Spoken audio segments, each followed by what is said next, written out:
Minister Marion Hall, formerly known as Lady Shaw, coming out of the church and back to Dancehall to defend himself. Take a listen. I am not a... If I preach, you attack me? What sense does it make? Preaching, and only for you to attack me and do all kind of evil against me. It's that I'm out there with you and you do the evil to me and I deal with you out there. You attack me out there and I will just deal with it. How about that? I come out of here, get out of Christianity, yeah, and you attack me out there. How about that? Face to face then. I'm sick of people messing with me. Sick of you lying about me.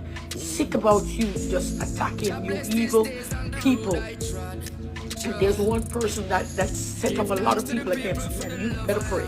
Because I'm coming out, I'm going to take you out. Yeah? If you the one